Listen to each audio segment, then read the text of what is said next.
ବର୍ତ୍ତମାନର ସୂଚନା ଅନୁସାରେ ନବ ଦାସ ଝିଅ କେତେ ଭୋଟରେ ହାରୁଛି ଦେଖିବି ମତେ ଟିଭି ଦିଅ ଜେଲରେ ଜିଦ୍ ଧରୁଛି ଗୋପାଳ। କଣ ରହିଛି ସୂଚନା ଜାଣିବା ଆଗରୁ ଆମ ଭିଡିଓକୁ ଲାଇକ୍ କରି ଚ୍ୟାନେଲକୁ ସବସ୍କ୍ରାଇବ କରିଦିଅନ୍ତୁ। ମୋ ପାଖରେ ଟିଭି ଲଗାଅ, ମୁଁ ରେଜଲ୍ଟ ଦେଖିବି। ଏହି ନିର୍ବାଚନ ଫଳକୁ କେବେ ବି ମିସ୍ କରିବାକୁ ଚାହୁଁନାହିଁ।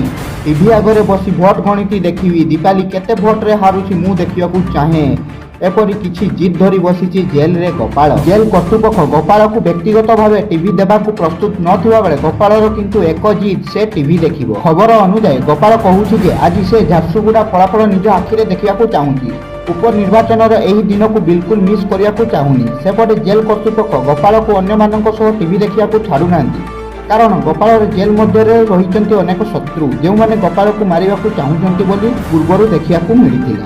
ଝାରସୁଗୁଡ଼ା ଉପନିର୍ବାଚନର ମୁଖ୍ୟ କାରଣ ହେଉଛି ଗୋପାଳ। ଗୋପାଳ ପାଇଁ ହିଁ ଝାରସୁଗୁଡ଼ାରେ ଉପନିର୍ବାଚନ ହେଉଛି। ଚଳିତ ବର୍ଷ 29 ଜାନୁଆରୀରେ ଏକ ସଭାକୁ ଯାଉଥିବା ବେଳେ ମନ୍ତ୍ରୀ ନବ ଦାସଙ୍କୁ ଗୁଳି କରି ମାରିଥିଲା ଗୋପାଳ, ଯାହାପରେ ଏହି ଆସନରେ ଉପନିର୍ବାଚନରେ ଲଢ଼ିବା ପାଇଁ ଦୀପାଲିଙ୍କୁ ଟିକେଟ ମିଳିଥିଲା।